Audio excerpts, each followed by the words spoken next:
订婚我就订婚。你说去你们家做上门女婿，我就去你们家做上门女婿。你说来北京发展，我就辞了工作来北京发展。你说怎么着就怎么着，你说怎么着就怎么着，我随着。这名男子叫葛一峰，他是个上门女婿，俗称倒插门。刚结婚2个月，他就将新婚妻子杀害。令人发指的是呢，他还把妻子的尸体照片发在了微信朋友圈里。不相信这个，我把陈胜荣的尸体拍了个照片，发到了我的微信朋友圈。我告诉我做错什么了？我到你们家去做上门女婿，我到你们家祖坟上去磕头烧香，到你们家祠堂面去拜你们家祖先，是不是？他在法庭上的表现让他成为了当时关注的焦点。那么到底是因为什么让他如此的愤怒，要对自己的新婚妻子下手呢？大家好，我是海岩，今天呢咱们就来说一下这个案子。2014年4月26日下午2点多，北京市大兴区黄村镇派出所接到了报案，有人在一辆奇瑞轿车里面发现了一具女性尸体。110、120赶到现场之后，发现女子身上有多处伤口，头部有被钝器多次击打的痕迹，车内呢到处都是血迹，场面十分的恐怖。警方在车内找到了一把带着血迹的剪刀，在女子的腿底下还压着一个带着血迹的锤子。警方初步判定刺伤女子的凶器就是那把剪刀，而女子头部的伤口就是用那把锤子砸的。根据法医的鉴定结果显示呢，该女子被锐器刺中了胸部、颈部、腹部，颈部的动脉断裂，双肺破裂，失血性休克而死。报警的是一名中年妇女，而死者呢就是她的女儿，名字叫陈丽蓉，当时24岁。死者的母亲一口咬定凶手就是自己的女婿葛一峰。证据是葛一峰发了一条朋友圈，标题是一切都结束了，配图呢就是女儿遗体的照片。就在这个母亲让警察赶紧逮捕凶手的时候呢，女婿葛一峰已经到警局自首了。案发半年之后，2014年11月17日，在北京市中级人民法院审理。在法庭上呢，葛一峰交代了整个的作案过程，也说明了杀害妻子的原因。这一切呢，还要从2个人谈恋爱说起。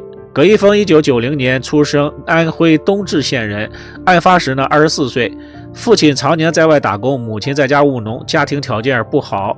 初中毕业之后呢，葛一峰就进入了社会闯荡，打拼了几年之后，混得也不错每个月也能挣个7、8千的工资。物质条件好了之后呢，自己的年纪也到了谈婚论嫁的年纪但是呢，一直没有遇到合适的女孩。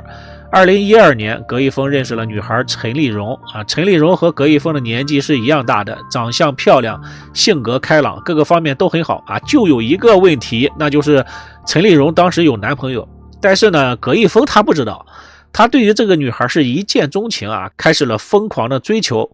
葛一峰并没有恋爱经验，只知道一味的讨好对方，经常买礼物给女孩。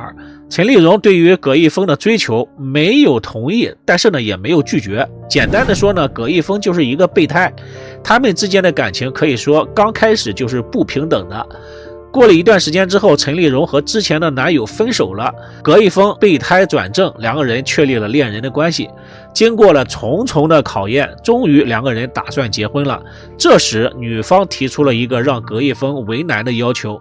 小陈说了，自己是独生女，如果2个人要结婚呢，葛一峰必须入赘到他们家当上门女婿，否则呢家里是肯定不会同意的。葛一峰将女友的条件给家里说了之后呢，遭到了父母的强烈反对，并且说我们家里丢不起这个人，如果你小子要入赘到陈家，那么葛家就没有你这个儿子。葛一峰的同事朋友也都劝他不要一时糊涂。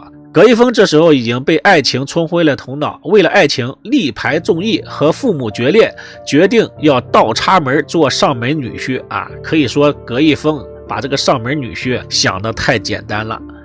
2014年2月大年初六，葛一峰和陈丽蓉在老家举办了婚礼。葛一峰觉得上门女婿也就是一个称呼对于生活不会有什么影响，可以说他太单纯了。原本呢，他和妻子商量过，结婚之后呢，就一起到烟台去打工。他也已经在烟台找到了月薪7、8千的工作。但是这个时候呢，妻子变卦了。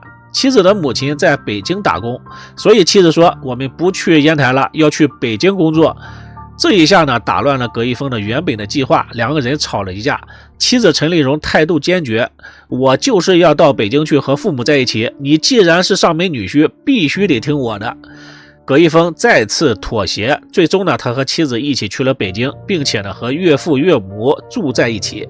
北京的房价高啊，为了省钱，4个人挤在了北京大兴区居住的40平米的房子里面。因为是上门女婿，葛一峰在家里什么事儿都得听老婆和丈母娘的，没有一点尊严。结婚后的2个月里，葛一峰一直是压抑着自己。他把我的所有的计划全部打破了，然后我还发了我微信的朋友圈，发到我了，就没有高兴的理由。结婚怎么结成这么个窝囊的婚？到了北京之后，工作上葛一峰就是从头开始。由于没有学历，也不好找工作，近1个月的时间，他才找到了一份5、6千的工作。而且呢，工作的地点距离住的地方太远了，每天单坐地铁的时间都要4、5个小时，而且在单位每天被人训得像哈巴狗一样。你工作以后，这种工作压抑比带来的特别大，每天我得花个4、5个小时在地铁上，我适应不了这种生活，这种工作真的比较压抑。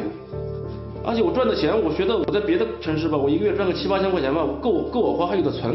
但是我在这个城市，我1个月赚个什么5、6千块钱，是吧？只赚个5、6千块钱，我还得给别人低头起，还得跟别人当哈巴狗一样拖着别人干活。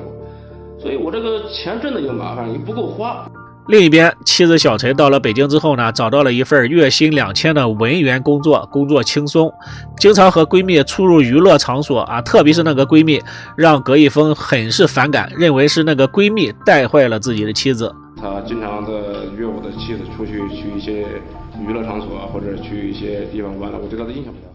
刚开始呢，葛一峰和妻子的关系还不错啊，但是呢，和丈母娘的关系不好，因为自己是上门女婿的关系呢，丈母娘经常对葛一峰呼来喝去，葛一峰经常和丈母娘发生矛盾，妻子肯定是站在自己老娘那边的，最后呢，就是丈母娘和妻子2个人一起骂葛一峰，导致的后果就是呢，葛一峰和妻子之间的关系是越来越差，最终妻子小陈提出了离婚。为了你我把我工作丢了，我以前在山东烟台的工作非常好，我到北京来陪你发展，咱们俩能不能给我一个机会？我说，给我机会，给我缓冲一下，分开一段时间，冷静一下。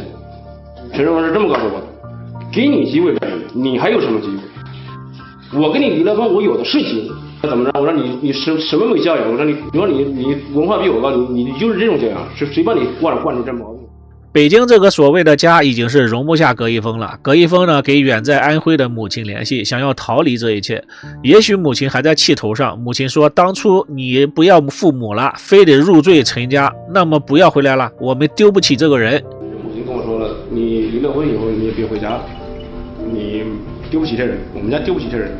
叫你别去招亲，叫你别做上门女婿，叫你迟几年再结婚，你不干，你非得为了女孩掏心掏肺的。我现在把你嫁出去了，你现在还想往回走，家里人没法让我回去，你看这边又没法容下我，所以我那种心情吧，说不上那种滋味，当时有点想自杀的。葛一峰觉得自己众叛亲离，自己抛弃了所有，来到了妻子的家里做上门女婿。如果离婚了，他什么都没有了，他不甘心呀。这时呢，他心里已经有一些扭曲了。2014年4月26日早上，妻子小陈一早就去上班了。葛一峰呢还没有起床，岳母开始对葛一峰进行谩骂，骂他没有出息，配不上自己女儿窝囊废等等等等，甚至呢还问候葛一峰的家人等等。我早上正在睡觉的时候，我岳母就开始说我一些事情，就开始说你们家怎么着，今天给你上一课，像你这种人就应该跟你离婚，怎么着，就是说了一大堆话。说了我的家人，就说的我特别的愤怒。葛一峰是很生气啊，给妻子发了微信说：“你妈又在骂我了，我不想和她吵。”妻子回复：“你就忍忍吧。”最后呢，葛一峰被骂的实在受不了了，给妻子发微信：“你必须赶快回来处理一下。”如果妻子回来之后安慰一下丈夫，也许悲剧就不会发生了。但是相反的，陈丽蓉回到家里之后呢，2个人发生了激烈的争吵，而且陈丽蓉直接将葛一峰的衣服扔了出去，让他赶紧滚蛋。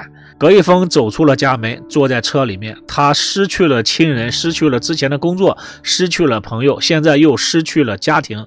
结婚2个月的压抑生活让他彻底的崩溃了，对妻子的怨念让他失去了理智，他要报复妻子。他到附近买了剪刀、水果刀和锤子，回到了车里。这个时候呢，他冷静了一点，对妻子呢还抱有一丝的希望，想和妻子好好谈谈，最好呢2个人一起换个地方工作。但是没想到妻子来到车里之后呢，对离婚态度十分的坚决。两个人呢在车里又吵了起来，特别是中途妻子的那个闺蜜打来的电话，约妻子出去玩。葛一峰一直认为这个闺蜜带坏了自己的妻子，他想，我马上就要离婚了，马上一无所有了，你们还商量着到哪里去玩？我心里很烦着的了，然后我就开始那个剪刀，我就开始往外拿了，在兜里面我开始往外掏剪刀了。我用手抓住她的头发，在她这个位置扎了2下，然后我就把她往那个副驾驶上面，头往副驾驶上一按，我说你服不服？